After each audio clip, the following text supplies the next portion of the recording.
Next one up is the fat widow from Missouri. The man in the back of the crowd didn't even lower his voice when he said it. He said it the way you announce weather, the way you state a fact nobody's bothering to dispute. And every head on that Red Rock platform turned, not toward him, but toward Willa Mae Sutton, who was standing at the end of the wooden boards with her carpetbag between her feet and her 7-year-old daughter's hand locked inside hers. And she did not flinch. She did not look at the man. She looked straight ahead, and she breathed. Before we go any further, if this story is already sitting heavy in your chest, hit that subscribe button right now and drop a comment telling me what city you're watching from. I want to know how far Willa Mae's story travels. Now let's get back to that platform. The 9 women who arrived on the Tuesday morning train from Albuquerque had been told to stand in a line on the depot platform and wait to be chosen. Willa Mae Sutton had stood in a lot of lines in her 34 years. She knew how lines worked. You waited your turn, you kept your face pleasant, and you hoped the thing you needed came before the thing you dreaded. She was at the end of this one. Not because she'd arrived last, because the other 8 women had shifted, slow and subtle as water finding low ground, until there was a natural gap between them and her. Not one of them had said a word about it. They didn't have to. Miss Eliza Chambers, Gerald Coombs, the agency man, had the voice of a county fair barker and the eyes of a man counting his commission. Age 22, St. Louis, accomplished in needlework and household arts. 3 ranchers stepped forward before Eliza had finished lifting her chin. "Mama," Clara said quietly, watching. "She went fast." "She did. Is that good?" "For her it is." Clara thought about this. She was 7, but she had the particular gravity of a child who had learned early that questions mattered more than assumptions. "Are we going to go fast?" Willa Mae did not answer that. Miss Harriet Dove, 26, widowed, skilled in preserving and... 2 men moved before Coombs finished the sentence. Willa Mae watched them go. She watched the platform clear the way ice clears off a window, slowly at first, then all at once.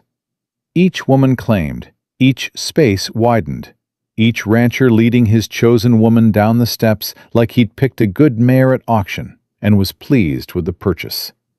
7 women, then 6. "You're squeezing too hard," Clara said. Willa Mae loosened her grip. "Sorry, baby. It's all right." Clara squeezed back, deliberate, to show she meant it. "I don't mind." Down in the yard below the platform, the town of Red Rock had assembled itself into the particular formation of people who have come to watch something and intend to get their money's worth. Women in Sunday clothes standing with their arms folded. Men leaning on fence posts with tobacco tucked in their cheeks. A cluster of boys near the livery who weren't old enough to know they should pretend not to stare. Miss Frances Oakes, 21, from Santa Fe. No prior... The last young woman left the platform so quickly, her heel caught the step, and the rancher who claimed her had to grab her elbow. She righted herself without looking back. 5 women, then 4, then 3, then Willa Mae and 2 others, a quiet woman named Helen, who kept her eyes on her shoes, and a red-haired widow named Agnes, who had been attempting conversation with Willa Mae since Albuquerque and had given up somewhere around the 3rd stop. Miss Helen Marsh. Helen went. Her shoulders dropped 2 inches the moment a rancher stepped forward, like she'd been holding them up by sheer will, and finally had permission to let go. Agnes looked at Willa Mae. Her expression said everything 2 women can say to each other in a single glance when they both understand what's coming. Miss Agnes Connolly, a farmer from the North County, stepped forward. Agnes gathered her bag, then turned back once. "Good luck," she said, low enough that only Willa Mae heard it. "Thank you," Willamay said. And then it was just her. The platform felt enormous suddenly. All that empty space, all that exposure. And Willamay May Sutton, standing in the middle of it with her carpetbag and her daughter, and 9 ranchers in the yard below, not one of them moving. Coombs cleared his throat, shuffled his papers. His collar had soaked through. "And our final candidate," he said, with the careful brightness of a man diffusing something. "Miss Willamay Sutton, age 34, widowed, mother to 1 daughter, experienced in household management, bookkeeping, and—" "How come she's still up there?" a man in the back called out. He wasn't being cruel. That was almost worse. He was being genuinely curious, the way you're curious about something that isn't adding up right. "Miss Sutton is a capable woman of—" Coombs tried. "I can see what she is," the same man said. "I'm asking why nobody's claimed her." The laughter started in the back and moved forward. It wasn't the loud, mean laughter of men trying to wound. It was worse. It was the easy laughter of people who don't realize they're doing damage because they've never had to think about it. Clara's hand tightened in hers. "Don't look at them," Willamay said, very quietly. "I'm not." "Good girl." A woman near the mercantile steps lean toward her neighbor. "That poor man who takes her on," she said, at the volume women use when they want to be overheard. "Lord have mercy." "Nobody's taking her on," her neighbor replied. "Look at the size of her." "Mama," Clara's voice was barely a breath. "Did she just—" "Yes. That was mean." "Yes, it was. Shouldn't somebody say something?" "Sometimes," Willamay said, keeping her eyes level on the far ridge where the red mesa caught the morning light. "The best answer is to keep standing. You hear me? You just keep standing." Clara stood up straighter.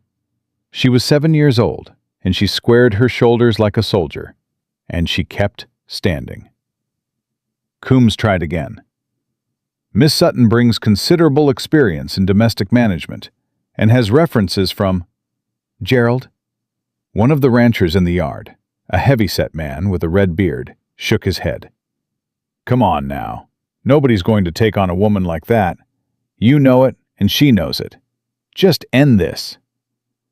The word like that landed on the platform like a stone dropped into still water.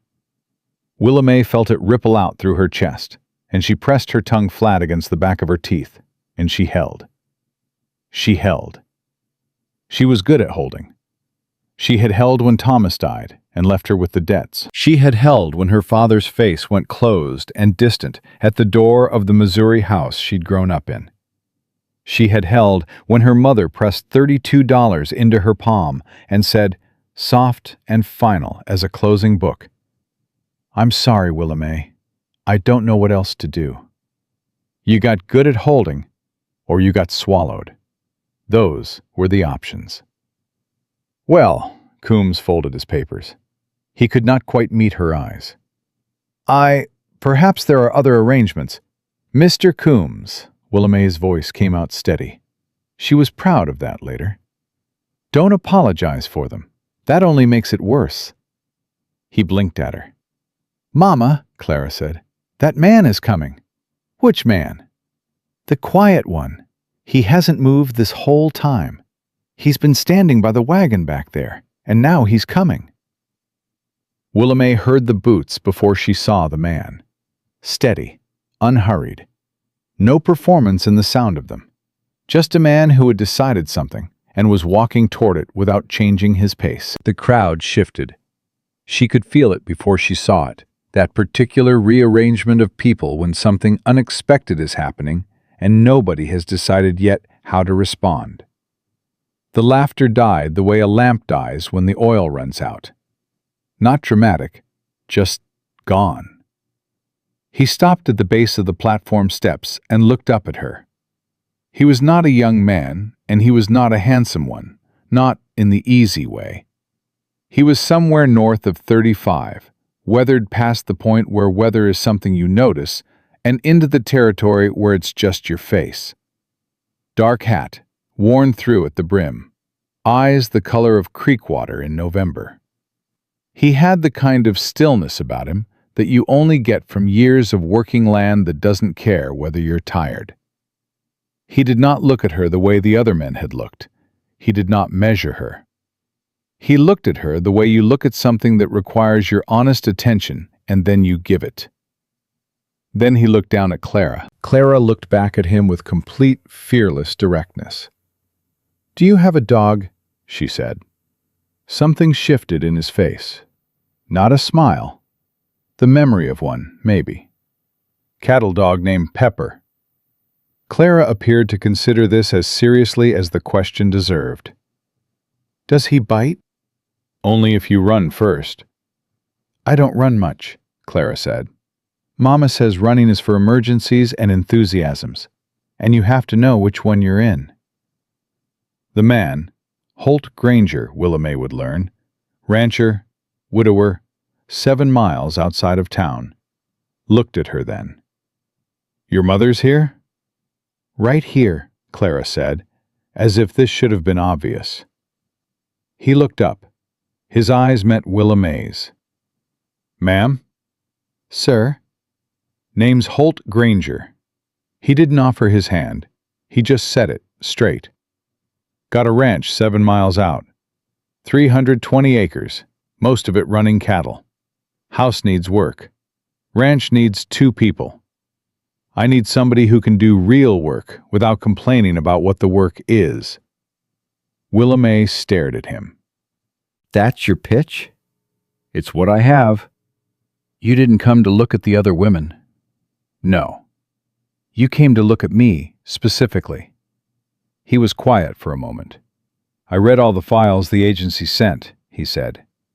"Yours said you kept books for a commercial establishment. Said you managed accounts. Said you're the mother of a 7-year-old girl who you've been keeping fed on your own for 2 years since your husband died." He paused. "That's not a woman who falls apart." Behind her, Willamay could hear the crowd recalibrating. The murmur that comes when a room full of people who are all expecting one thing suddenly has to process another. "Holt Granger," the red-bearded man said, loud enough for the whole yard. "You lost your mind, son?" Holt didn't turn around. "Possibly," he said, still looking at Willamay. "You coming down or not, Miss Sutton?" "Mr. Granger." She said it carefully. "I want to be clear about something before I take a single step." "Go ahead." "I am not a charity case. I am not a last resort. I am not a woman you feel sorry for because she was standing alone on a platform." She kept her voice even, no heat in it, just the words themselves laid out like figures in a ledger. "If that's what this is, then I thank you for the gesture, and I'll find another way. But I will not walk off this platform into a situation built on pity. I won't do that to myself, and I won't do it to my daughter." The yard below had gone so quiet she could hear the mules shifting their weight against the hitching post. Holt Granger looked at her for a long moment. "That's the straightest thing anybody said on this platform all morning," he said. "I mean every word of it." "I know you do. That's why I'm still standing here." She studied him. "Then say it plain. Why me?" "Because I don't need pretty," he said. "I need capable. Because I've got a problem that needs a woman who can read legal documents fast and accurate. And I was told you kept books for 6 years without a single error. Because my ranch is in trouble, and I need a partner, not a decoration." He paused, and something quieter moved behind his eyes. "And because you've been standing on that platform for the last hour, while every other woman got chosen, and you never once looked like you were going to break. I need somebody who doesn't break." Willamay held his gaze. She thought about Missouri. She thought about the $32 and the closed door, and the long train ride with Clara asleep across her lap. and the specific arithmetic of a woman who has been handed nothing and must decide what to build from it. "What kind of legal trouble?" she said. "Sheriff named Pruitt. He's been doctoring my homestead filing since my wife died. Claims the land reverts to county. It doesn't. But every time I take it to court, his people make the words say what he wants them to say. And you think I can find where he's changed the documents? Can you?" She thought about Thomas's business partner, about the 2 years she'd spent quietly finding every place the numbers had been nudged, every column that didn't reconcile, every signature that pressed a shade too hard, because careful liars repeat their patterns. She had handed that evidence to the county magistrate on a single Tuesday afternoon, and the man had relocated by Friday. "Yes," she said, "I can do that." He nodded once. "Then we got a basis for a conversation." "Mama," Clara tugged her hand, "are we going?" Willamay looked at her daughter, 7 years old, shoulders squared, watching her mother with complete and patient faith. The way children watch when they have decided that whoever they love is going to make the right call, and they are content to wait and see it happen. She picked up her carpet bag. She did not wait for Holt Granger to offer his hand. She had stopped waiting for offered hands a long time back. She came down those platform steps on her own, solid and deliberate, and when she reached the bottom, she was standing 2 feet from him on level ground, and she looked him straight in the eye without looking up or down. He did not step back. That told her something worth knowing. "Terms," she said, "before anything else." "Fair enough." "Clara sleeps in my room or next to it. Non-negotiable." "Done." "I'll run the house and the books and whatever else needs doing. But I'm not your servant, and I'm not invisible. When I see something being done wrong, I'll say so." "I'd expect nothing less." "And whatever's happening with this Pruitt situation, I need to know all of it, every piece. I can't find what I can't see." He studied her for a moment. "You'll have it." "Then we have a basis," she said, and put out her hand. He shook it. His grip was firm and equal, and he didn't make a performance of it. "Mr. Granger." The red-bearded man pushed through the edge of the crowd. "You cannot be serious.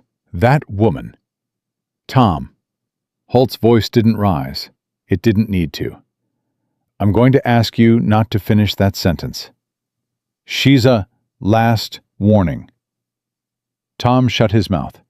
His face went red with it, all that unfinished cruelty pressing behind his teeth with nowhere to go. Holt turned back to Willamay. He looked down at Clara. "You ready?" Clara looked at him with the serious, measuring eyes of a child doing her final accounting. "Does Pepper like children?" "Loves them," he said. "Prefers them to adults, mostly." "That's good judgment," Clara said, and picked up the handle of the small bag she'd been managing herself since Albuquerque, because her mother had told her that carrying your own weight starts young. They walked through the crowd together. It parted for Holt Granger the way crowds part for men who don't slow down and don't look sideways. And Willamay walked beside him, and she did not look left or right, and she did not hurry, and she did not drop her chin. She heard it behind her, the voices finding themselves again once she'd passed. "Holt Granger, of all the fool—" "She'll be back in a month, you watch." "Poor man doesn't know what he's taken on." She kept walking. Clara, matching her stride, said quietly, "They're still talking." "Let them." "Doesn't it bother you?" Willamay thought about the honest answer. "Yes," she said, "but not enough to stop walking." Clara nodded, satisfied with this. She reached up and took her mother's hand again, and they kept moving, past the last wagon, past the last watching face, toward the practical, undecorated rig at the far end of the yard, where 2 old mules stood patient in the heat. Holt climbed up and took the reins. Willamay settled Clara on the bench between them, then hauled herself up without ceremony or apology. The way she did everything, directly, efficiently, without making a production of the effort. The mules rolled forward. Red Rock fell behind. For a while no one spoke. The town noise faded to nothing, and what replaced it was the clean sound of hooves on packed dirt, and the creak of leather traces, and the wide quiet of the New Mexico territory opening up on all sides. 7 miles, Holt said finally. You said. Trail's rough the last 2. I've ridden worse. He glanced at her, not measuring, just confirming what he'd already decided. I believe that, he said. Clara leaned forward and looked past her mother at him.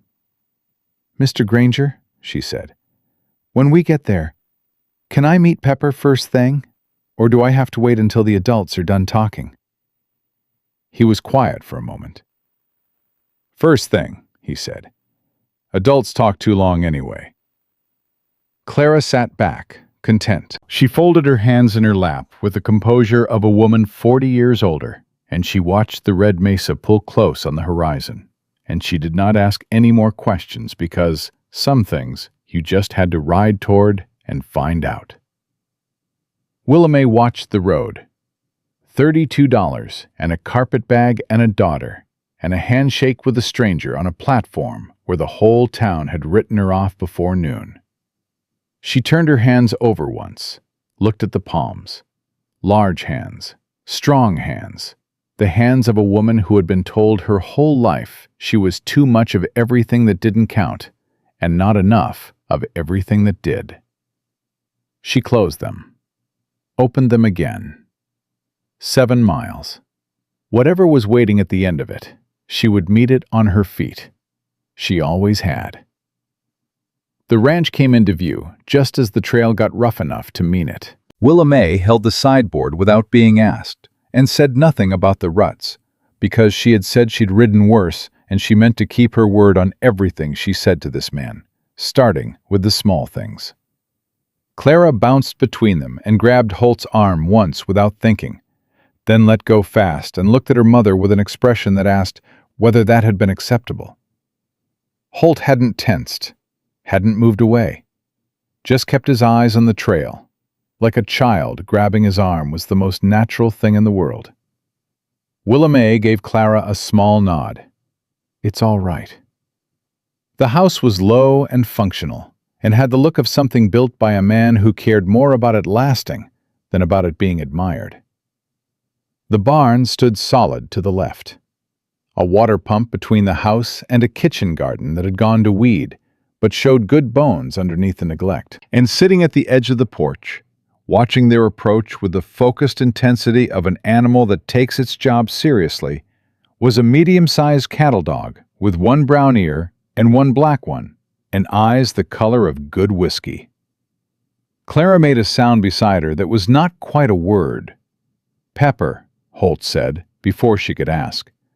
Don't run at him. Let him come to you.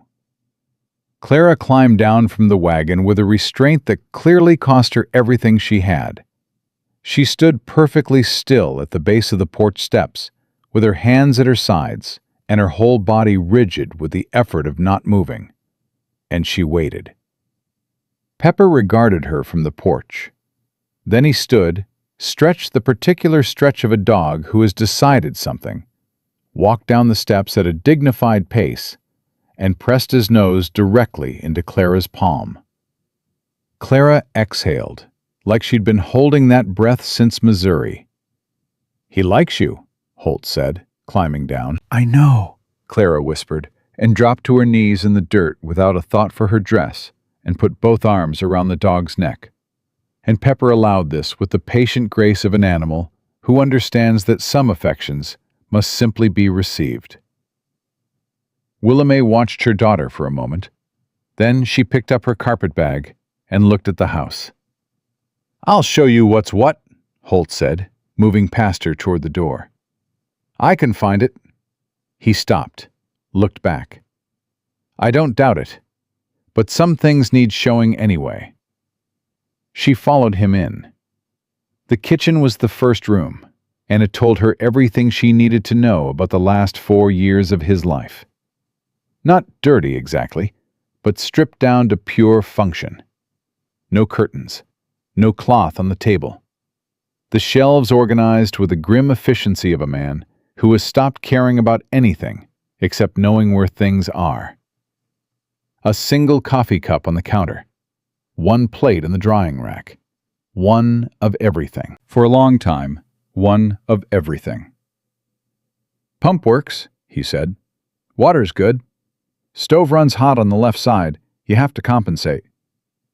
He opened a door off the kitchen. "This room's yours, and the girls', if that's what you want."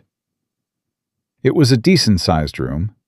A bed with a real frame, a washstand, a window facing east. Someone had put a hook on the back of the door. She noticed the hook was new. The wood around it hadn't had time to fade to match the rest of the door. "You put that hook in recently," she said. He was quiet for a second. "Last week." She looked at the hook, then at him. "You were expecting someone to need privacy." "I was expecting whoever came to deserve it," he said, and walked back out to the kitchen. She set her carpet bag on the bed and stood in the room that was hers and breathed once, carefully. And then she went back out because there was work to be done, and she had never in her life gotten anything done by standing still. "The documents," she said. "The Pruitt situation. Where are they?" Holt was at the table. He'd pulled a wooden box from somewhere and set it between them. It was not a small box. "All of it's in here. 4 years of filing, correspondence, court notices, the original homestead claim." He put his hand flat on the lid. "My wife signed the original claim with me in 1879. She died in the winter of 1880, before we completed the 5-year requirement. Pruitt's argument is that the claim died with her because she was the primary signatory." "Was she?" "No. We signed together. Equal." "Then the original document should reflect that." "It does. Or it did." His jaw worked slightly. "The copy Pruitt filed with the county clerk shows her name first and mine as secondary. That's not how we signed it. I know how we signed it because I watched Catherine put her name down right after mine. And I have thought about that moment every single day since she died." Willa May pulled the box toward her and opened the lid. The documents were not in good order. That was the first thing she noted. A careful man would keep them in order, which told her either Holt had gone through them many times, looking for what he couldn't find, or someone else had been through them. She began to sort without comment, making 3 piles: original filings, county correspondence, court documents. And she did it the way she did everything, steadily and without drama. Holt watched her. "You can sit," she said. "I am sitting." "You're sitting like you're about to stand up. Sit like you're staying." He made a sound that wasn't quite a laugh, but he settled back in the chair. Clara came in from outside with Pepper at her heels and took one look at the table covered in papers and made the intelligent decision to take herself and the dog to the corner of the room and sit quietly. She had learned early that when her mother spread papers out like that, the best contribution she could make was silence. Willa May worked through the first stack, then the second. She read fast, the way she'd always read, not skimming, but genuinely fast, her eyes moving in the way her mother used to call unseemly for a girl, until she realized it was actually useful. "Here," she said. Holt leaned forward. "This letter from the county clerk, dated March of 1881. It references the original claim number." She said it flat. "Now look at this court notice from 1882. She set that beside it. Same claim number, different prefix. He stared at both documents.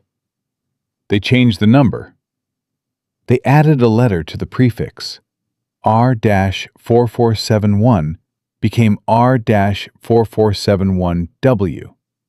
In the county system, the W designation means the claim was filed by a widow on behalf of a deceased primary claimant.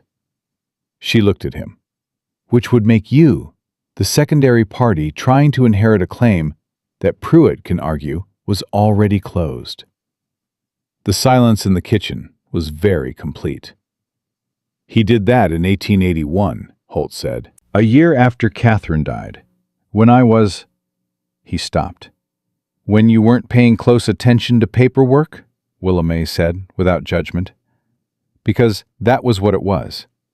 A man in grief, and a predator who understood that grief makes people stop reading the fine print. I should have caught it. You were burying your wife. She pulled another document from the stack. Don't waste time on should have. We need to find the original filing before the number was changed, because that document will show the unaltered claim number and both signatures equal.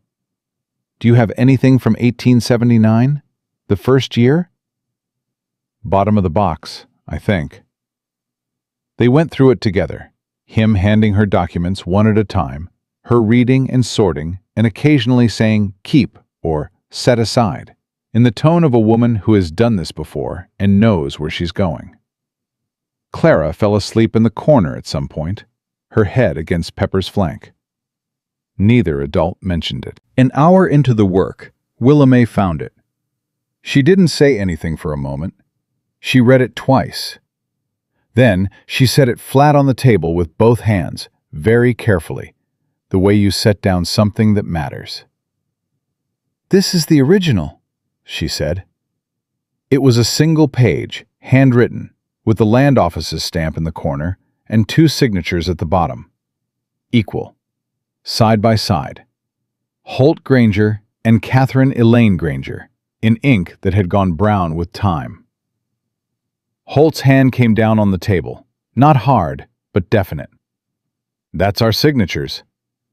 And the claim number at the top is R-4471. No W.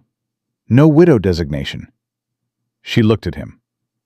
He doesn't know you have this. How can you tell? Because if he knew you had this, he wouldn't have bothered with the court notices. He would have come for the box directly. She tapped the document. This one page dismantles everything he's built for 4 years. The altered number. The widow designation. The argument that the claim died with Catherine. All of it falls if you can get this in front of a judge who isn't his. Holt stared at the page for a long moment. There isn't a judge in this county who isn't his. Then we need a federal land office inquiry. This goes above the county level. She folded her hands on the table. Do you have anyone in the territory who isn't connected to Pruitt? Anyone who can carry documents to the federal office in Santa Fe without him knowing? He thought about it. Maybe one person. Who? Woman named Nora Finch. Runs the boarding house in town. She and Pruitt have history that didn't end friendly. She'd carry papers to Santa Fe just for the satisfaction of it. Can she be trusted to do it without talking? Nora Finch has kept more secrets than a confessional and never once charged for the service. He paused. But getting to her means going to town. And going to town means Pruitt sees you. He's going to see me eventually. I'd prefer eventually to be later rather than sooner. Give us time to... The knock at the door stopped him. 3 hard knocks. Official knocks. The kind that come with authority attached, or at least the performance of it. Holt and Willamay looked at each other across the table. You expecting anyone? She said. No. She put her hand flat on the documents and slid them toward herself. And in one smooth motion, she lifted the wooden box and placed the papers inside, and closed the lid, and set it on the chair beside her, out of the sightline of the door. She did all of this in about 4 seconds, and Holt watched her do it, with the expression of a man updating his assessment of a situation. "Come in," he said. The man who opened the door was young, maybe 28, with a deputy's badge that still had some shine on it, and the eyes of someone who hadn't yet decided whether the badge was something he was proud of or something he was stuck with. He looked at Holt. Then he looked at Willa May. Then he looked at Clara, asleep in the corner with a cattle dog, which was clearly not what he'd been expecting. "Deputy Lester," Holt said. The way he said it was not unfriendly. It was not friendly either. It was the way you say the name of something you've learned to be careful around. "Mr. Granger," Roy Lester pulled his hat off. "Sheriff Pruitt heard you went to the depot this morning." His eyes moved to Willa May again. "Said he wanted to come by and welcome your guest." "My wife," Holt said. Lester blinked. "Sir?" "Mrs. Willa May Granger." Holt said it the way he said everything. Straight, without decorating it. "We were married this morning before the agency. Witnessed and recorded." Willa May did not react to this. She folded her hands on the table and looked at Roy Lester with the pleasant, neutral expression of a woman who has heard everything before and is in no hurry. Lester looked between them. Something worked behind his eyes. Calculation or conscience. It was hard to tell yet which one lived closer to the surface. "Sheriff didn't mention a wife. Just said he said a woman came in on the train." "Lot of women came in on that train," Willa May said. "I'm the one who got off and stayed." Lester turned to her. Up close, he was younger than she'd first thought, and there was something in his face that didn't quite match the badge. A discomfort that sat behind his eyes like a stone he kept stepping around. "Ma'am, I don't mean any disrespect. Sheriff just wanted to—" "Deputy Lester." She kept her voice even. "What is it the sheriff actually wants to know?" He stopped. Recalibrated. She'd noticed that men who weren't entirely comfortable with their orders often responded better to directness than to politeness. Politeness let them pretend they didn't know what they were doing. Directness made it harder. "He wants to know if Mr. Granger's situation has changed," Lester said. "Regarding the property." "My situation hasn't changed," Holt said. "I own this land. I intend to keep owning it." "The sheriff believes the claim question is still open." "The sheriff is mistaken." Lester turned his hat in his hands. He was looking at the floor now, and Willa May watched him do it and thought about what it meant when a man with a badge looked at the floor. "Mr. Granger," he said, quieter now, "I'm going to tell you something that I shouldn't." He stopped. "Go ahead," Holt said. "Pruitt's planning to file a formal displacement order before the end of the month. He's got a judge in Taos who'll sign it." The room was very quiet. Clara breathed softly in the corner. Pepper's ear moved once. "How long before the end of the month?" Willa May said. Lester looked at her.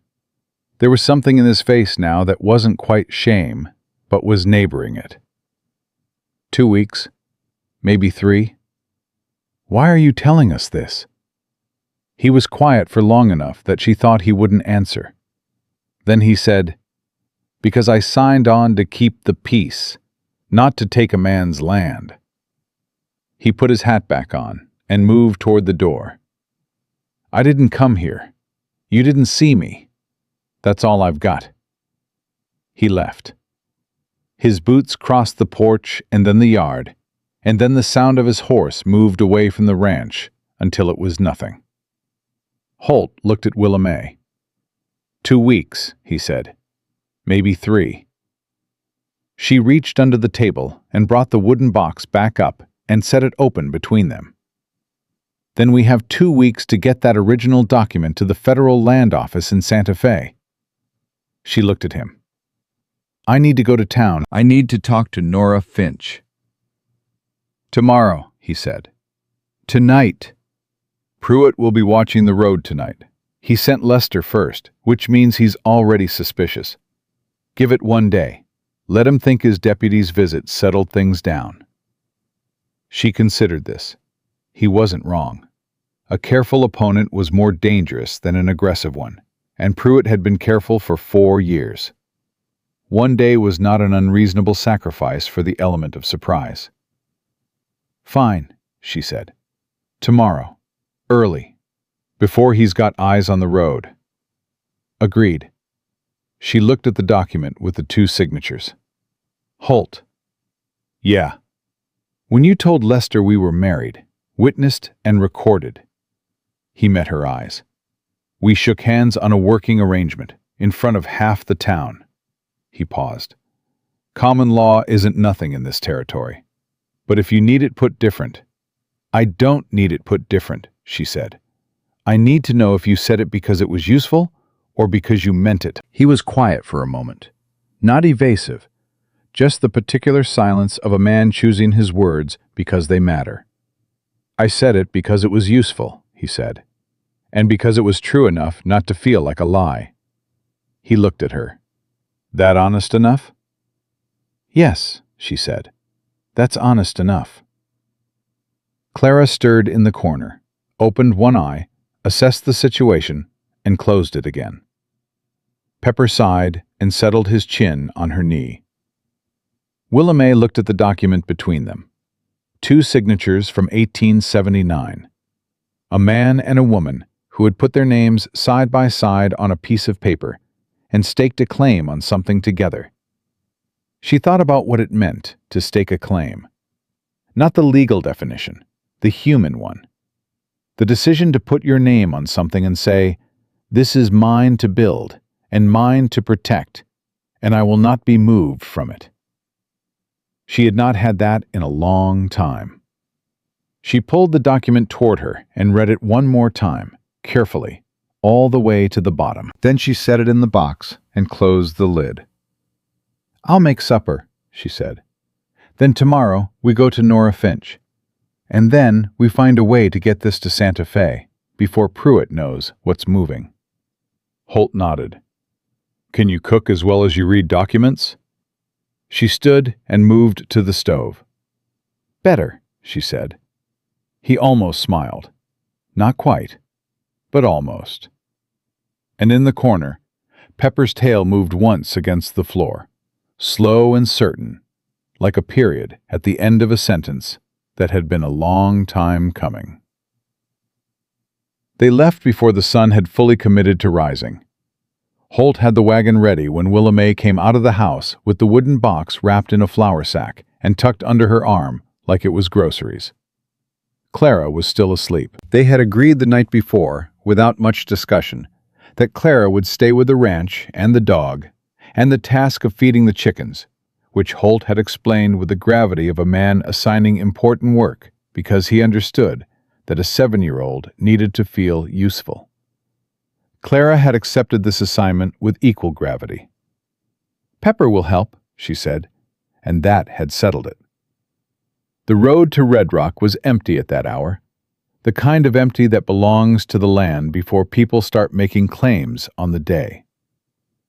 Willamette sat with the flour sack across her knees and watched the mesa turn from gray to red as the light came up, and she went over the documents in her mind the way she always went over important things, not worrying them, but simply keeping them present, like a fire you tend to make sure it doesn't go out.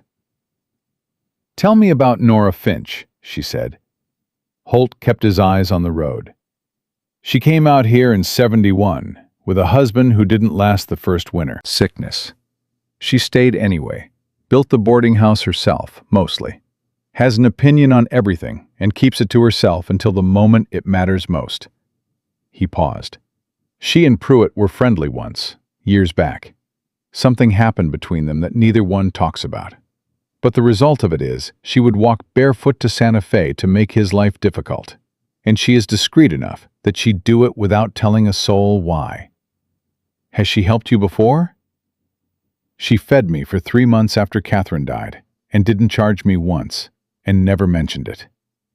He said it simply, as a fact, but there was something behind it. That's the kind of person she is. Willamay looked at the road ahead. She'll want to know why. Women like that always want to know why before they agree to anything. You're probably right. I'm not criticizing. I'm the same way. She adjusted the flour sack on her knees. Let me talk to her. He glanced at her sideways. You just got here. I know, but she'll read you through what happened with Catherine. She'll be careful around your grief. She won't be careful around mine because she doesn't know me yet. And that means we can get further, faster. She kept her voice matter-of-fact because that was what it was. I'm not being unkind. I'm being practical. He was quiet for a moment. Then he said, All right. Red Rock was waking up when they rolled in. The mercantile was sweeping its steps. 2 men outside the feed store turned to look as the wagon passed, and Willamay recognized the particular quality of their attention. News travels fast in small towns, and she was news, and they were confirming what they'd heard against what they were seeing. She let them look. Looking was free, and she didn't charge for it. Nora Finch's boarding house sat at the south end of the main street, a wide porched building with a hand-lettered sign that said, Clean beds, decent meals, no nonsense. In that order, which Willamay thought told you everything you needed to know about the proprietor's priorities.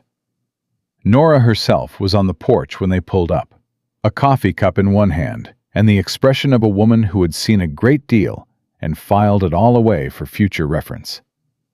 She was somewhere past 60, solid and compact, with white hair pinned back and eyes the particular sharp gray of someone who stopped being fooled by appearances a long time ago. She looked at Holt, then at Willamay, then at the flour sack. Well, she said, come in then.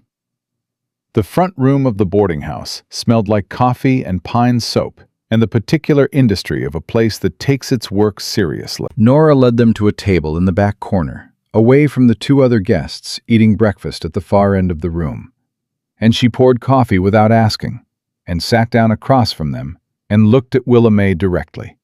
You're the woman from the depot yesterday, she said. Willamay Sutton. Granger now, depending on how you count it. I count common law as law, Nora said. Always have. She looked at the flour sack. That's not groceries. No, ma'am. Then what is it, and why are you bringing it to me at 6 in the morning? Willamay unwrapped the flour sack and opened the wooden box, and placed the original homestead document on the table between them. She placed beside it the county correspondence with the altered claim number. Then she placed the court notice from 1882. She set them in order, and she let Nora read. Nora read the way serious people read things that matter, completely, without rushing, going back twice to the sections that required it. Her coffee went untouched. Her face gave nothing away. When she finished, she looked up. He changed the prefix number, she said. Yes, ma'am. And you need the original to the Federal Land Office in Santa Fe before his displacement order goes through. Within 2 weeks, ideally, 3 at the outside. Nora looked at Holt. You didn't find this yourself in 4 years. No, he said. She found it in an evening. She did. Nora looked back at Willamay with an expression that had shifted slightly, the way a door shifts when someone has found the right key. What do you need from me specifically? Someone to carry it. Someone Pruitt won't think to watch and won't be able to intimidate if he does notice. Willamay paused. Holt said you go to Santa Fe sometimes for supplies. 4 times a year. When's the next trip? Wasn't planning one for another month. Nora picked up her coffee, finally, and drank. But I could need thread, she said, and a particular kind of flour I can only get from the mill near the federal office. She set the cup down. I could need those things urgently. Today, say. Today would be better than tomorrow. It would. Nora looked at the documents. I'll need a copy of the original to leave with the land agent and bring back the receipt of filing. The original stays here. Agreed, Willamay said, and I want it in writing. Your account of how the documents were altered, what the original number was, and the date the alteration appears to have occurred. In your hand, signed, because a woman's testimony carries more weight at the federal level than it does in this county, and I want every advantage on paper. Willamay was already reaching for the pen and paper Nora had anticipated she'd need, and placed at the edge of the table. She wrote quickly, in the clear, firm hand Thomas used to say was wasted on a woman. And she did not think about Thomas while she wrote it. She was halfway through the second paragraph when the door of the boarding house opened. She heard Holt go still beside her before she heard the footsteps. That particular stillness of a man who has learned to recognize a specific sound and has a specific response to it that he has to actively override. Sheriff Dale Pruitt was not what she had been picturing. She had been picturing someone who looked like a predator, because that was how the mind constructed villains. Pruitt looked like a bank manager. He was well-dressed and well-fed, and had the pleasant, rounded face of a man who smiled often enough that the smile had worn grooves. He was maybe 45, with gray at his temples, and the easy posture of someone who has not had to justify himself to anyone in a long time. He stopped when he saw them. Not surprised. She was certain he wasn't surprised, because a man who had been operating this carefully for 4 years had eyes in this town she couldn't see yet. But he performed surprise well enough.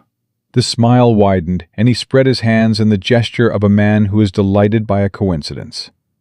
"Holt," he said, "I heard you were in town." His eyes moved to Willamay. "And this must be your wife, they're saying?" "That's right," Holt said. Pruitt crossed the room and extended his hand to Willamay. She took it. His grip was practiced, the shake of a man who knew that firmness read as honesty. "Dale Pruitt," he said. "I run law enforcement in this county. Welcome to Red Rock, Mrs. Granger." "Thank you," she said. He looked at the table. She had moved her arm to cover the papers before he'd gotten close enough to read them. A motion she'd made looked like she was simply shifting her weight, which she was good at, because she'd had a lifetime of practice making her body's adjustments look unremarkable. The wooden box was on the bench beside her, not visible from where he stood. "Just having breakfast with Nora?" he said. "Getting acquainted," Nora said from across the table. Her voice was perfectly level. Her face held the polite blankness of a woman who has had considerable practice at it. "Can I get you coffee, Dale?" "Can't stay." He didn't look away from Willamay. "Mrs. Granger, I hope you'll settle in comfortably. Red Rock's a fine community once you know it." He paused, and something moved behind the pleasant surface of his face, like a current under still water. "Holt's been having some difficulties with his property claim. Nothing that can't be resolved once the legal questions are sorted. I want you to know I have every intention of making that process smooth." "That's generous," Willamay said. "Not at all. Just doing my duty." He smiled again. "You'll find I'm a fair man, Mrs. Granger, whatever you may have heard." "I haven't heard much of anything yet," she said. "I just arrived." "Of course." He touched his hat brim. "Holt, come by the office sometime this week. We should talk about the filing situation directly. I think there may be room for a resolution that works for everyone." "I'll keep that in mind," Holt said. Pruitt left. The door closed behind him, and the room was quiet for a moment, in the specific way that rooms are quiet after something tense has passed through them. Nora let out a slow breath. "He knows you're here," she said. "He knew before we got off the wagon," Willamay said. She uncovered the papers and kept writing. "But he doesn't know what we found. If he knew what we found, he wouldn't have offered a resolution. He would have moved to suppress." She finished the paragraph, started the next. He's still trying to manage this quietly. That's good. It means he hasn't panicked. Panicked men make things harder. Calm men are dangerous in a different way, Nora said. Yes, but predictable. Willamay signed the bottom of the document, set it flat, and looked at Nora. He'll have someone watch you leave town. So leave like you always leave. Take the North Road first. Stop at the Miller place if you usually stop there. Behave exactly like a woman going for supplies. Nora looked at her with those sharp gray eyes. How old are you? She said. 34. You've been doing this kind of thing your whole life? It wasn't quite a question. Surviving? Willamay said. Yes, ma'am. Nora took the papers. She folded them with the care of someone who understands the weight of what they're carrying, and stood up from the table. I'll be in Santa Fe by tomorrow evening, she said. I know the land agent there personally. He's an honest man, which is why he's spent his entire career being underpaid and overlooked.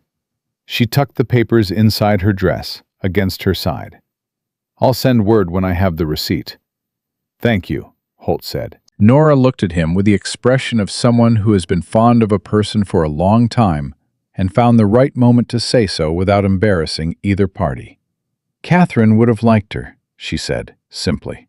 And then she walked away to the kitchen, and the moment closed. They left the boarding house separately, as they'd agreed. Holt first, Willamay 2 minutes behind with a wooden box and the flour sack, and met at the wagon at the end of the street. Willamay climbed up, Holt took the reins.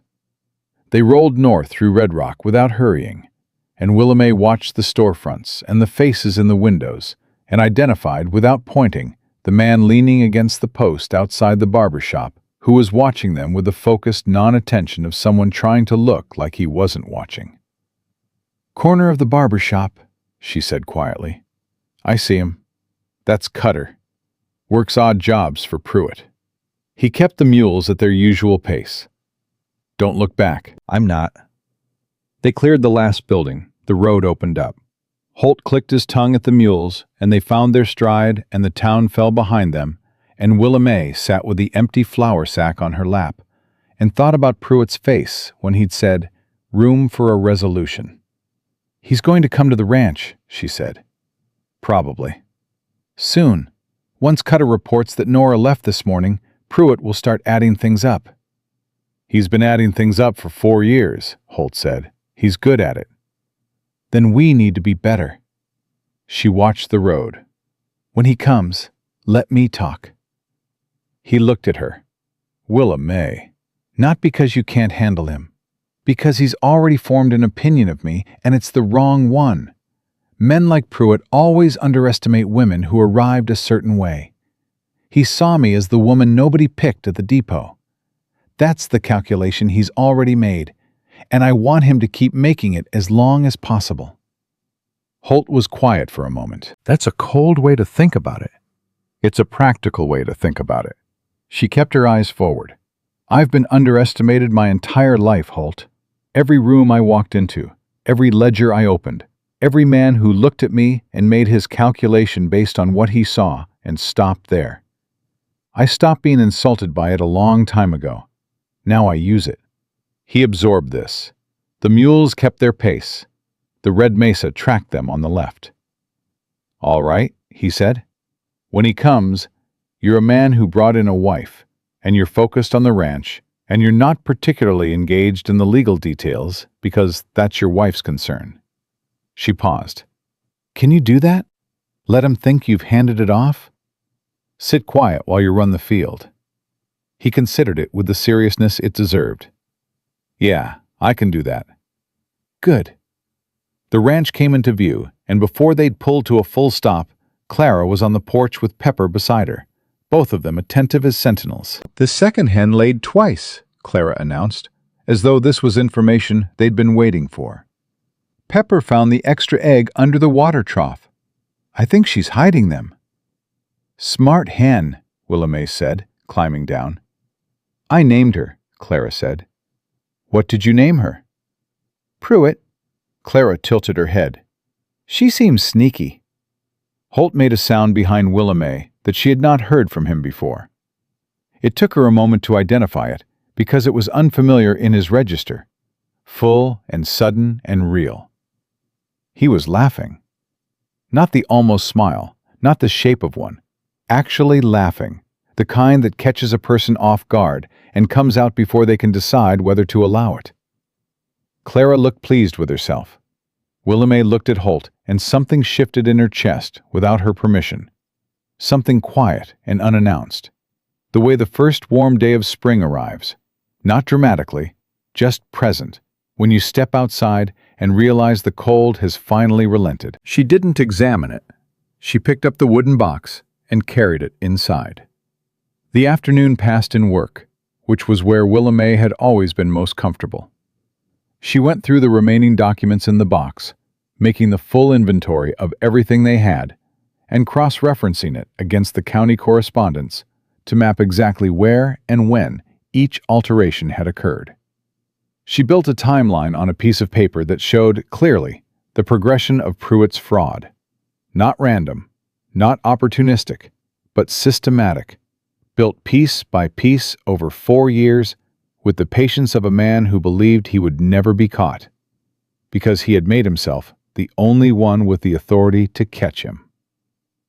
Holt came in at mid-afternoon for water and looked over her shoulder at the timeline.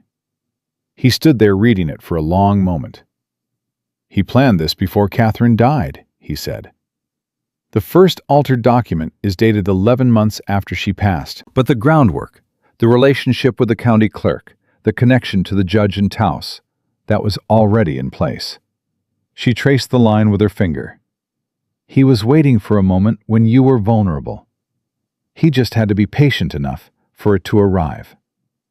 Holt's hand came down on the table edge. Not hard, controlled. The force of a man containing something large. 4 years, he said. 4 years. She looked up at him. "Which is why 2 weeks is enough. Because everything he built assumes you never find the original document. That was his single point of failure, and he spent 4 years believing it didn't exist." She tapped the timeline. "We have the document. We have Nora moving today. We have testimony in writing. The only thing that can stop this now is if he figures out what we've done before the federal office receives it." Holt looked at her for a moment. The afternoon light was coming through the kitchen window, and it caught the lines in his face, all those years of weather and work and quiet grief. And underneath all of it, something that had been closed for a long time and was beginning, cautiously, to open. "Why are you doing this?" he said. "This level of it. You could have read the documents and handed them back and called it a working arrangement and left the fighting to me." She thought about the honest answer. She usually did. "Because it's the right fight," she said. "And because I am very tired of watching things get taken from people who worked for them by people who just got there first and made themselves the authority." She paused. "And because Clara needs to grow up somewhere, and this is somewhere." He absorbed that. "This is somewhere," he said quietly, like he was testing the weight of it. "It is."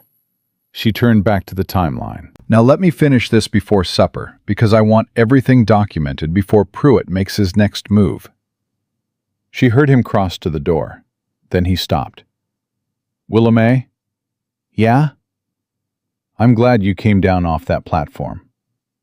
He said it the way he said everything. Straight. No decoration. And then he went back out before she could answer. She sat with that for a moment. Just a moment.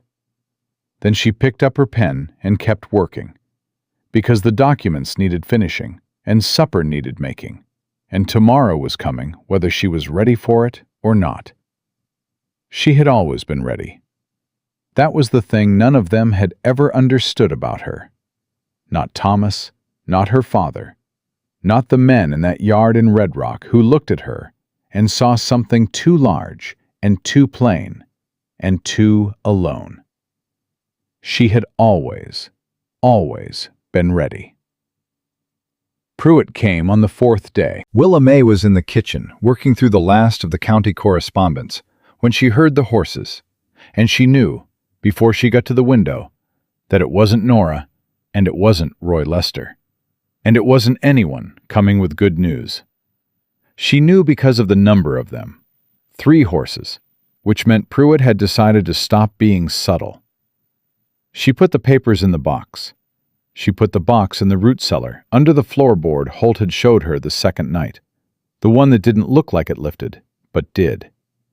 She closed the cellar. She put the flour sack back on the kitchen shelf. She tied her apron straight, and she went to the door, and she opened it before they knocked.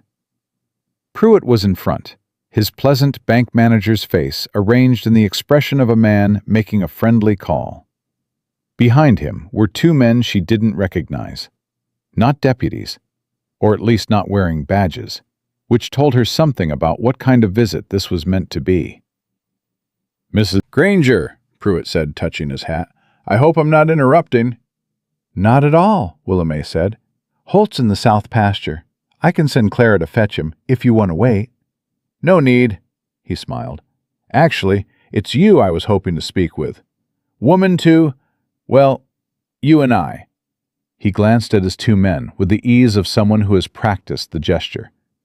"If you have a few minutes." She stepped back from the door. "Come in then. Coffee's on."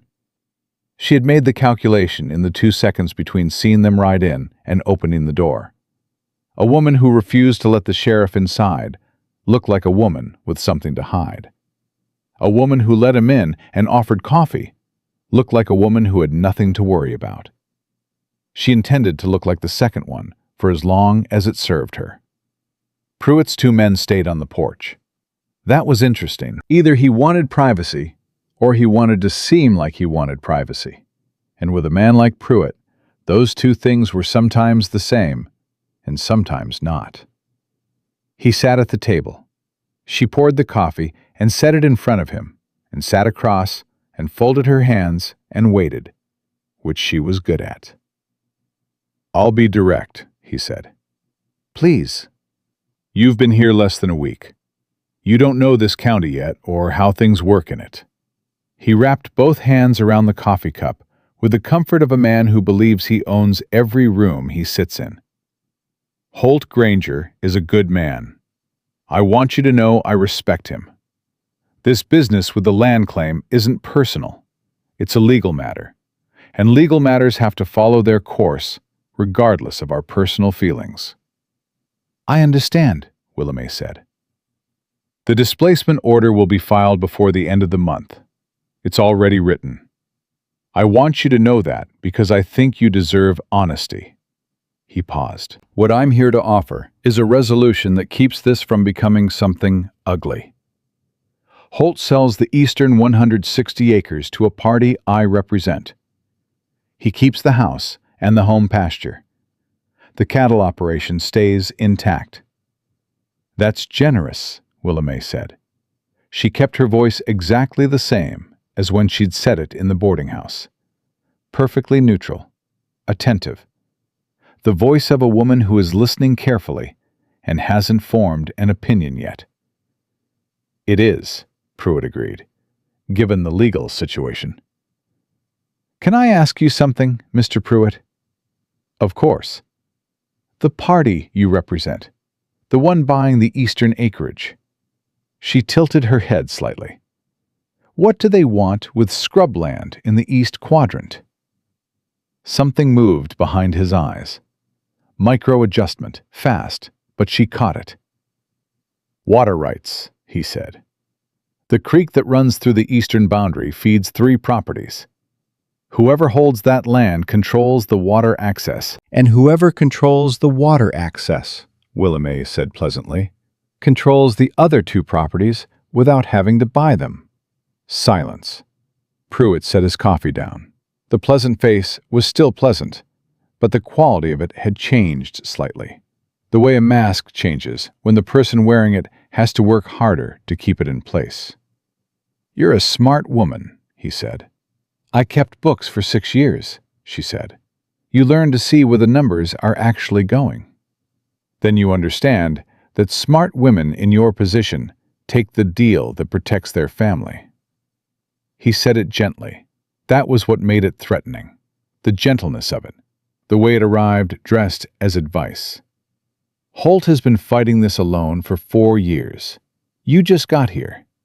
I'd hate for you and that little girl to spend the next 4 years the same way. The screen door behind her opened. Mr. Pruitt. Clara's voice was perfectly steady for a 7-year-old addressing an adult she had decided she didn't like. She had come in from the yard without Willa May hearing her, which meant she had been listening from the porch for longer than Willa May had known.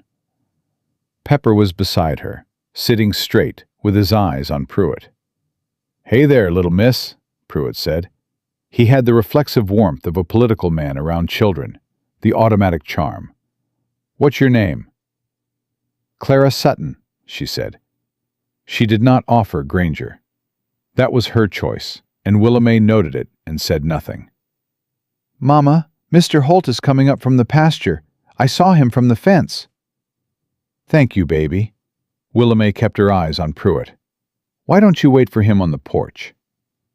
Clara went back out. Pepper stayed. The dog had placed himself at the edge of the table, in a way that was technically not in Pruitt's space, but was close enough to require acknowledgement. Pruitt looked at the dog. The dog looked at Pruitt without blinking. "Good dog?" Pruitt said. "Very," Willa May said. "He's an excellent judge." Boots on the porch steps. Holt came through the door with the direct, unhurried movement of a man who has been told something on his way in and has composed himself accordingly. He looked at Pruitt. He looked at Willa May. She gave him nothing with her face because there was nothing she needed him to do yet. "Dale," Holt said. "Holt?" Pruitt stood, extended his hand. They shook with the formality of men who have long since passed the point where the gesture means anything. "I was just talking to your wife about the land situation." "So I heard." Holt moved to the counter, poured himself coffee, leaned against the counter with both hands wrapped around the cup. He did not sit. Standing while Pruitt sat was not accidental, and both men knew it. "What'd she say?" Pruitt looked at Willa May. "She was listening," he said, very attentively. "She does that," Holt said. "I made the offer. The Eastern 160, water rights included, in exchange for the displacement order being withdrawn and the claim question settled permanently in your favor for the remaining acreage." Pruitt picked up his hat from the table. "It's a fair offer, Holt. Better than what the court will give you." "The court won't give him anything," Willa May said. Both men looked at her. She kept her voice conversational. "Because the displacement order rests on an altered claim number, R-4471W. The original filing is R-4471. No W designation. Both signatures equal. Primary and secondary language nowhere in the document." She looked at Pruitt. "You know this already, Mr. Pruitt. You're the one who had the prefix changed." The room was very quiet. Pruitt's face did not collapse.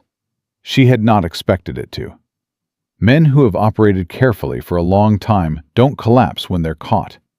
They recalculate. She watched him do it behind the pleasant face. Watched the rapid internal accounting of a man figuring out how much she knew and how she knew it and what it would cost him.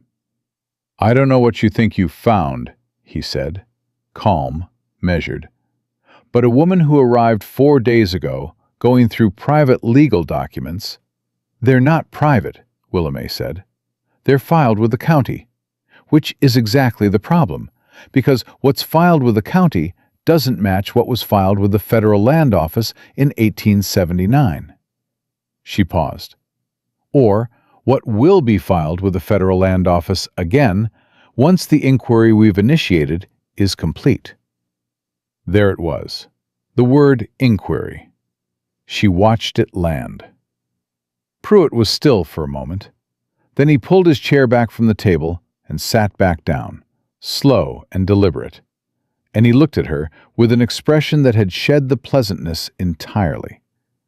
What was underneath it was not rage and not panic. It was the cold, calculating attention of a man deciding whether a problem can still be managed. "You've contacted the Federal Land Office," he said. "A formal inquiry has been initiated," Willamay said. The original document, the altered county filing, and a signed testimony documenting the timeline of alterations have all been submitted. We expect a response within the week. She folded her hands on the table. The inquiry, once opened, cannot be closed by county-level authority. That's federal procedure. You know that. Who carried it? His voice was flat now. I'm not going to tell you that. I'll find out.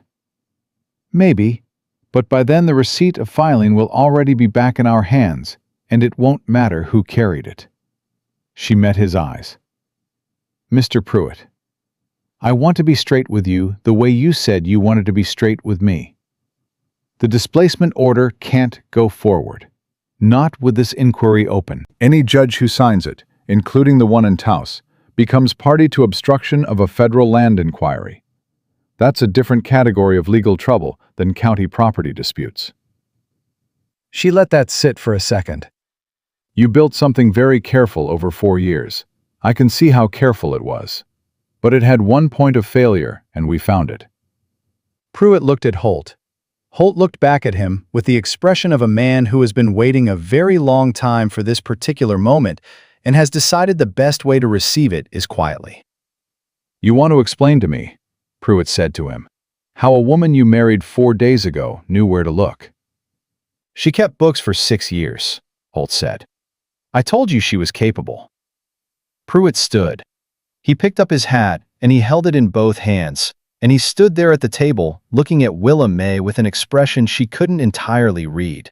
Part calculation, part something that might have been a different kind of assessment. The reassessment of a man who has made an error about what something is. You understand, he said, that I have a great deal of influence in this county? Yes, Willamay said. And that influence doesn't disappear because of a federal inquiry? No, she agreed.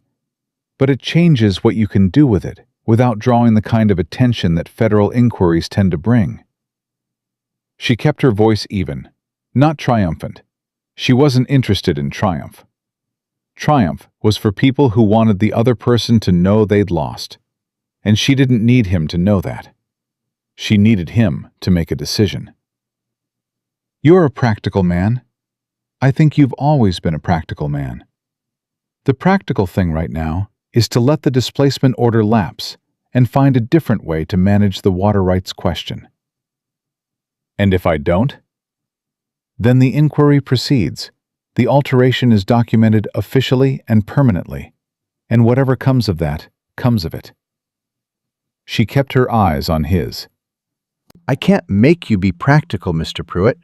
I can only tell you what the situation is. He put his hat on. He walked to the door and opened it. And then he stopped with his hand on the frame, and he spoke without turning around. You've been here 4 days, he said. You don't know what this county is like in winter. You don't know what it's like when the cattle prices drop and the wells go dry, and the people you thought were your neighbors decide you become inconvenient.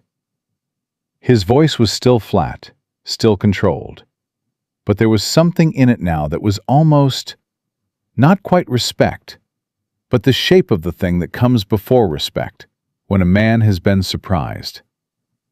This isn't over. I know, Willamay said, but today it's different than it was yesterday, and that's enough for today. He left. The door closed. His 2 men's boots crossed the porch, and the horses moved out of the yard, and the sound of them faded toward Red Rock. Holt set his coffee cup down. He'll find out it was Nora. Yes, but Nora's been managing Dale Pruitt for 15 years, and she is not frightened of him. Willamay stood and went to the root cellar and lifted the floorboard and brought the wooden box back to the table. She opened it and looked at the original document. What I'm more concerned about is the judge in Taos. Pruitt won't be able to file the displacement order, but he may try to create something new. A different legal angle. Give him 2 weeks and he'll find one. What do we do about that? She looked at the timeline she'd drawn. We make sure the federal receipt of filing arrives before he finds his new angle. Once the inquiry is formally logged, any subsequent legal action has to acknowledge it. That limits his options significantly. How significantly? Significantly enough. She looked up at him. He's not finished. I wasn't lying when I agreed with him. But he's working with less now than he was this morning, and we're working with more. That's how you move a line. Not all at once, inch by inch. Holt sat down across from her. He sat like he was staying this time. Where'd you learn to do that? He said. Sit across from a man like that and not show him anything. She thought about the honest answer. Thomas's business partner, she said. The one I told you about? The one who'd been cooking the books for 3 years? She smoothed the edge of the document with her thumb. The day I confronted him, I was terrified. My hands were shaking under the table the whole time. But I had done the arithmetic, and the arithmetic was right, and I knew it was right. And when you know something is right, you can be terrified and still be steady. She paused. The terror doesn't go away. You just stop letting it make decisions for you. Holt was quiet for a moment. Your hands were shaking just now? She put both hands flat on the table. They were perfectly still.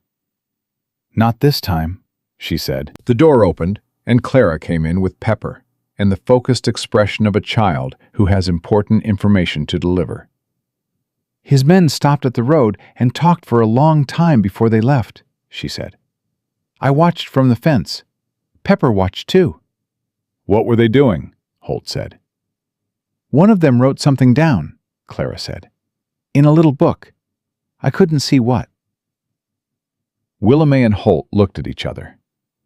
He's taking notes on who comes and goes, Willamay said. Watching for Nora coming back, Holt said. Or watching for us going to town.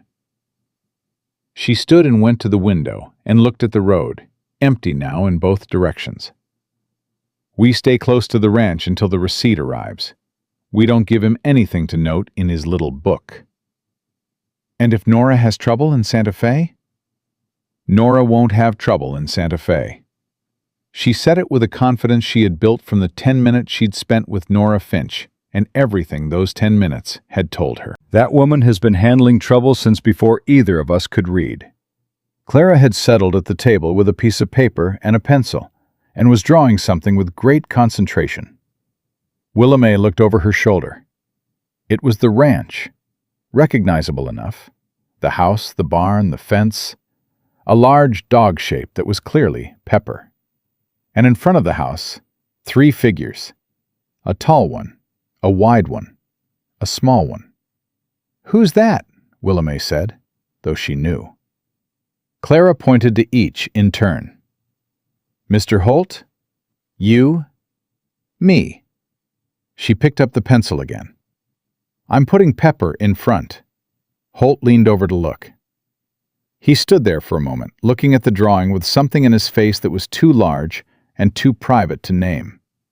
Something that had been sealed away for 4 years and was finding its edges again, slowly. The way frozen ground finds itself again after a long winter. He straightened up and went to the stove without speaking. Mr. Holt, Clara said, without looking up from her drawing. Yeah. Are we staying here? For real staying?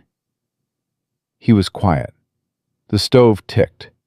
Outside, the wind moved through the yard the way it always moved here, steady and indifferent and present, not asking anything of anyone. That's up to your mama, he said. Clara looked at Willamay. Willamay looked at the box on the table, at the document with the 2 signatures from 1879, at the timeline she'd drawn that showed 4 years of patient theft, and the single morning that had started to undo it. She looked at the drawing on the paper. 3 figures in front of a house, a dog in front of all of them. "We're staying," she said.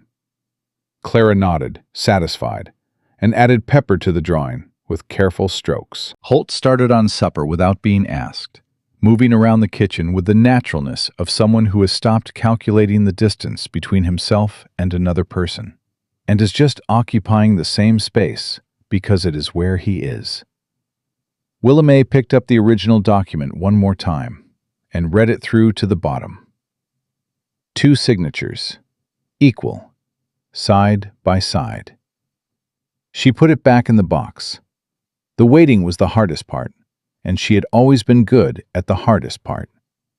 She had built her whole life on being good at the things that were hard, because the things that were hard were the ones that mattered, and the things that mattered were the ones worth doing. Nora's receipt would come. She was certain of it. And when it did, the line would move again. It always did if you kept pushing, inch by inch, day by day. With steady hands and the right arithmetic, and the willingness to keep standing when everything in the world wanted you to sit down and accept less than what you were owed. Willamay Sutton had never accepted less than what she was owed. She did not intend to start now. Nora's letter arrived on the 7th day, carried by a boy from town who said a woman had paid him 50 cents to ride it out without stopping and not to tell anyone who'd sent him. He told Holt who'd sent him before his horse had fully stopped. Willamay was at the table when Holt brought it in. She opened it without ceremony, read it once through fast and then once through slow, and then she set it flat on the table and put both hands on either side of it and breathed. "Well," Holt said. "The federal land agent received the original document and the testimony. He has opened a formal inquiry." She looked up. "The inquiry has been logged under the Federal Land Office Registry. It cannot be closed, altered, or suppressed by any county-level authority in New Mexico territory." She paused. "Nora says the agent used the word fraud twice in his acknowledgement letter, unprompted." Holt sat down. He sat the way a man sits when something that has been pressing on him for 4 years lifts without warning. Not with celebration, but with the particular weightlessness of a body that has forgotten what it felt like to not be carrying something. "It's not finished," Willamay said, because she needed him to understand that. "The inquiry has to run its course. Pruitt still has his connections, and he will use them. But the displacement order is dead. Any judge who touches it now touches the federal inquiry with it." She folded the letter carefully. "We've taken the weapon out of his hand. What he does next will be louder and messier and more visible. And visible is something we can work with." "How long does the inquiry take?" "Months, maybe, but the land is protected while it runs." She looked at the wooden box on the shelf where it lived now, the original document inside it. "He can't touch the ranch while the inquiry is open. That's what matters today." Clara came in from outside with her boots muddy and Pepper at her heels and read the room with the accuracy of a child who has learned to read rooms. "Good news?" she said. "Good enough," Willamay said. Clara sat down at the table and pulled the paper and pencil she kept there toward her. "I'm going to draw something to celebrate," she announced, and began. That was the morning. The afternoon was Pruitt. He didn't come himself this time. He sent Roy Lester, which was a different kind of message. The message of a man who has recalculated and decided that the next move required a different face. Lester rode in alone, no extra men behind him, hat in his hand before he dismounted, which told Willamay that whatever he was carrying, he already felt the weight of it. Holt came out of the barn when he heard the horse. Willamay stayed on the porch. "Mr. Granger," Lester said. "Mrs. Granger." He looked at Willamay, and the look had something in it she hadn't seen from him before. not the guilty discomfort of a man stepping around a stone. Something more like decision. I need to tell you something, and I need you to know I'm telling you as myself, not as a deputy. Come up on the porch then, Willamay said.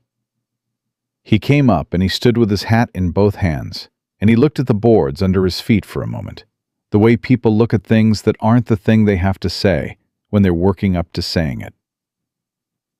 Pruitt knows about the inquiry, he said. We expected that. He knows about Nora. He glanced up. He's not going after her directly. He's smarter than that. But he's been talking to men in town about the boarding house, about her license. There's a county ordinance about operating establishments within a certain distance of... It's nonsense, but he's found a sympathetic clerk who'll make noise about it. He cleared his throat. He wants to pressure her into saying she made a mistake, that she misunderstood what she was carrying, that the documents weren't what she thought. Willamay was quiet for a moment. Can he do that? He can make her life difficult. Whether she bends is... Lester shook his head. I don't think she bends, but I wanted you to know. Why? Holt said. He said it without accusation, just the straight question. Why are you here telling us this? Lester looked at him. Because I signed on to keep the peace, he said. Same thing I told you the first time. And what Pruitt's doing right now, using a licensing ordinance to pressure a 60-year-old woman into committing perjury on a federal matter, that's not keeping the peace. That's something else.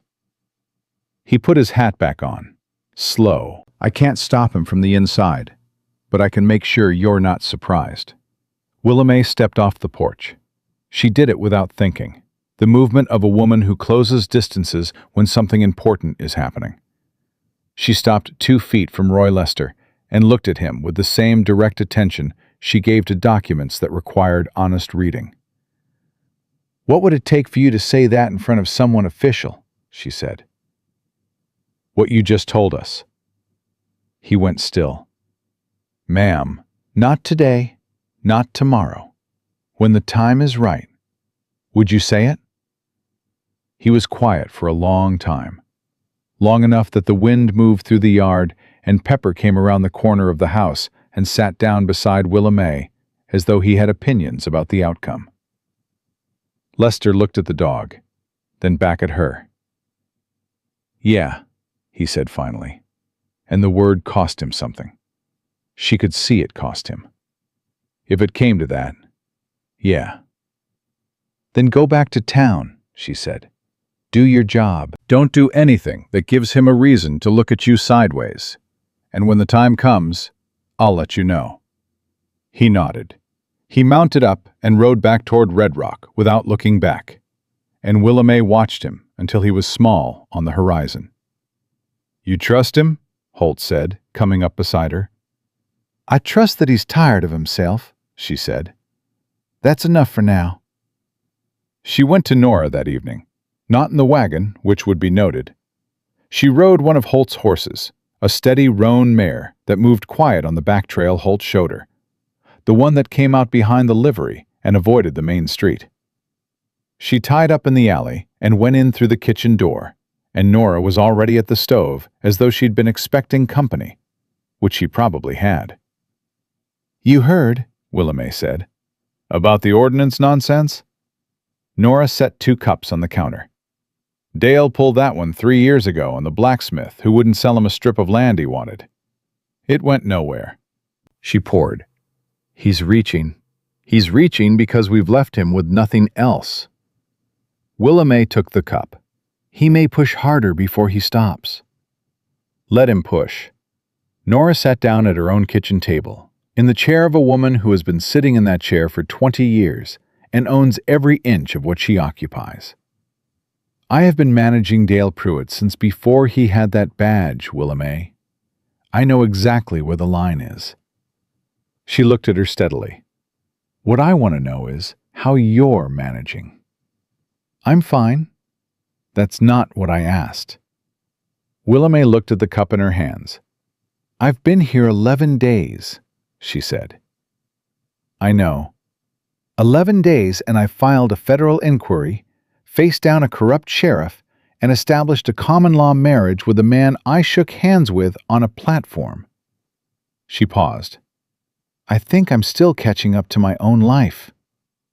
Nora made a sound that was not unsympathetic. "And the man?" Willamay was quiet. "He's been alone a long time," Nora said. Catherine was good for him, but she wasn't built for what this life asked. He knew it, and he carried the guilt of knowing it every day she struggled. She wrapped both hands around her cup. "You're not struggling." "No." "He sees that." "I know he does." Willamay looked at the table. "I don't know what to do with being seen," she said. "I've spent so long being looked at and not seen that being actually seen feels like something I don't have the right vocabulary for." Nora studied her for a moment. Then she said, with the directness of a woman who has long since stopped softening things that don't need softening, "You don't need vocabulary for it. You just need to let it be what it is." Willamay rode back on the dark trail with the stars out over the mesa, and that sentence accompanying her the whole way, turning itself over in her mind like a stone in moving water. Let it be what it is. Holt was on the porch when she got back. He'd waited, which he hadn't said he would do, which meant more than if he'd said it. She unsaddled the mare and put her up and came back to the porch and sat down in the other chair, the one that had been empty for 4 years, and neither of them said anything for a while. "Nora's not worried," she said. "Nora's never worried." "She should be occasionally. It would make the rest of us feel better." She pulled her jacket closed against the night air. "Pruitt's going to make more noise, but noise is manageable." "And after the inquiry?" "After the inquiry, the claim is settled. Officially, federally, permanently." She looked at the dark outline of the land in front of them. "After that, it's just ranching." "Just ranching," he said. And the way he said it was almost amused. "That's a lot of just." "I know. I didn't say it was small." He was quiet. The night moved around them, the ordinary sounds of a working ranch settling into itself, the cattle shifting in the far pasture, the barnwood contracting in the cooling air, Pepper's nails on the porch boards as he changed position. "Willamay." "Yeah?" "I want to ask you something, and I want you to answer it straight." "I always answer straight." "I know you do. That's why I'm asking." He leaned forward, elbows on his knees, and looked at the dark yard rather than at her, the way he looked at things when what he was saying mattered enough that he needed to not be distracted by the response while he got the words out. "When the inquiry is done and the claim is settled, and Pruitt isn't a problem anymore, are you staying because of the arrangement, or are you staying because you want to be here?" The porch was very still. "Those are different questions," she said. "I know they are." She looked at the side of his face, the lines that weather had made. The set of his jaw that she had learned in 11 days meant he was being more honest than was comfortable for him, but had decided comfort was less important than honesty. She thought about the platform in Red Rock. She thought about $32 and a carpet bag, and the particular arithmetic of a woman who had nothing and had to decide what to build from it. She thought about the hook on the back of the door. New wood, put there before he'd known who was coming. Just put there for whoever arrived, because he thought whoever arrived deserved a place to hang their things. "I came here for an arrangement," she said. "That's true. I'm not going to tell you otherwise." She kept her voice level, because the levelness was important. It was how she told him she meant what she said. "But I'm staying because of this." She gestured, not at the house, not at the ranch, but at the space between them, The porch, the night, the ordinary fact of two people sitting side by side in chairs that belonged to both of them now. "This is what I'm staying for."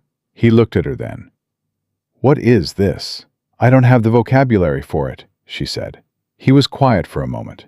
Then the corner of his mouth moved, and it was not the almost smile she'd been cataloging since the depot. It was the real one, the one that changed his whole face, the one that had been in there the whole time, waiting for the right occasion to come out. "We'll figure out the vocabulary," he said. "Yes," she said. "I expect we will." He put his hand on the arm of his chair, and she put her hand on the arm of hers, and the backs of their hands were close enough to touch without touching, and neither of them moved toward or away, just sat in the particular grace of two people who have learned that some things don't need to be rushed because they are already there, already real, already built from the ground up by 11 days of working side by side and meaning what they said and letting the rest accumulate the way good things accumulate, quietly, without announcement, in the spaces between the work.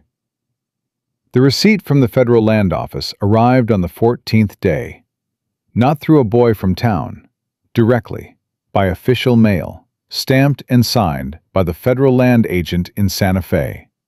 Willa May opened it at the kitchen table, with Holt across from her, and Clara standing on the bench to see over her shoulder, and Pepper on the floor between them, because he had appointed himself relevant to all proceedings. She read it once, set it down, looked at Holt. "The inquiry is formally open," she said. "The original filing has been logged as evidence. The altered county documents have been flagged for investigation.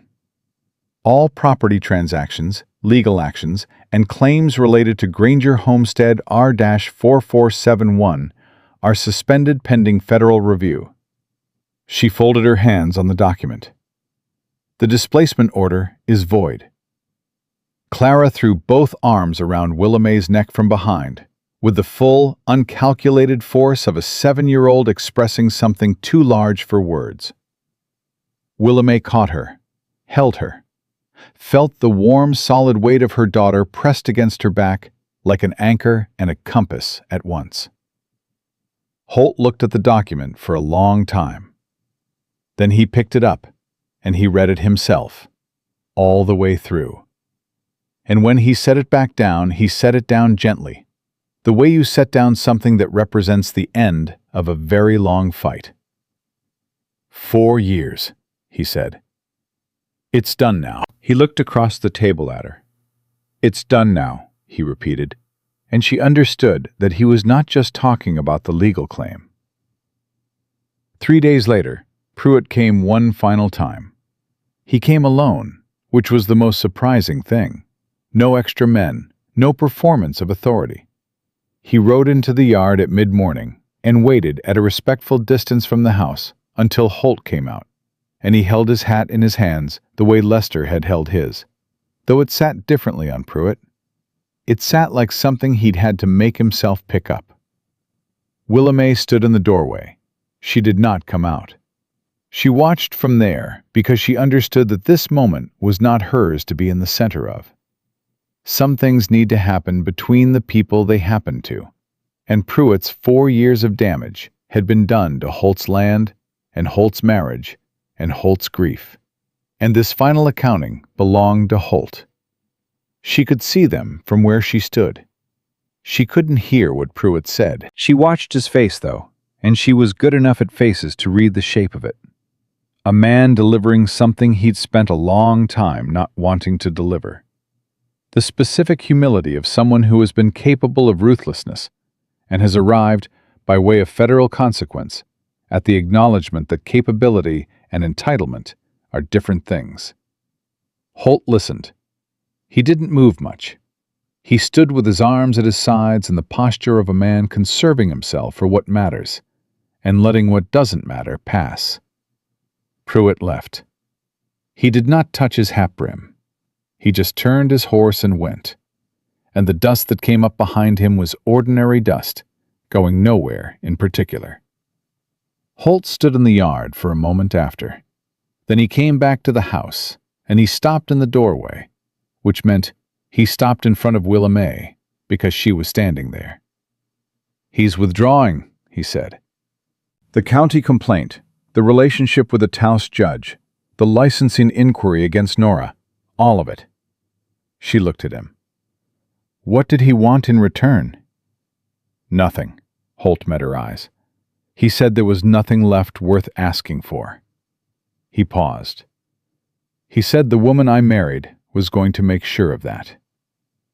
Willa May held his gaze for a moment. Then she stepped back from the doorway to let him in. And he came in, and the door closed behind him on Pruitt and the 4 years and the long work of it. And what was left was the kitchen and the table and the box on the shelf and Clara's drawing tacked to the wall beside the window. 3 figures in front of a house. A dog in front of all of them. That evening, Roy Lester rode out.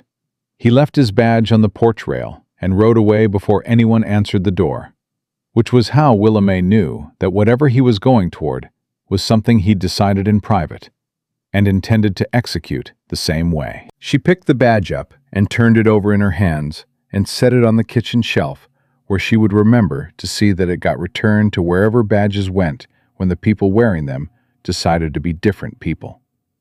She did not know what Lester would become after this, but she knew that people who made that particular kind of decision, quiet, costly, based on something internal rather than external, generally became something better.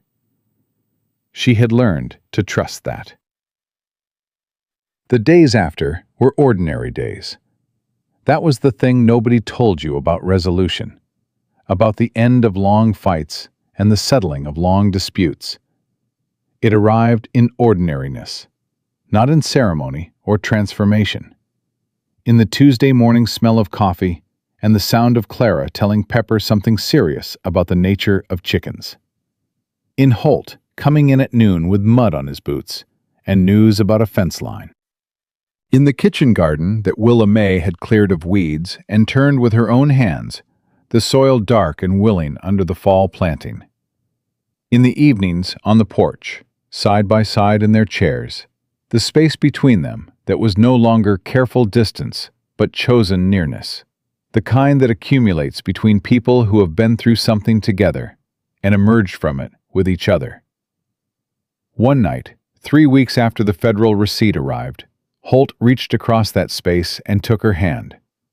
Not with drama, not with declaration.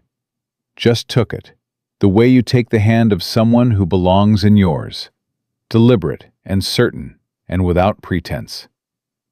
She let him, because that was the vocabulary they had been building all along, the one she hadn't had at first and had found sentence by sentence, day by day, document by document, in the working and the fighting and the keeping of every word she said she'd keep. She thought about the platform, about the woman who had stood alone on those boards with her daughter's hand in hers and nowhere left to go but forward, about the man who had walked toward her with steady boots and no performance and had looked at her, had actually looked at her and said, "That's the straightest thing anybody said on this platform all morning." She thought about what it meant to be chosen, not by default, not by desperation, not because all the other options were gone, but chosen, seen, considered, and chosen. Willa May Sutton had come to Red Rock with $32 and a flour sack, and a little girl who carried her own bag, and a world that had written her off before she'd finished becoming who she was. She had brought herself, anyway. Every capable, undecorated, inconvenient, large and steady and honest inch of herself. And it had been exactly enough. It had been, as it turned out, precisely what was needed all along.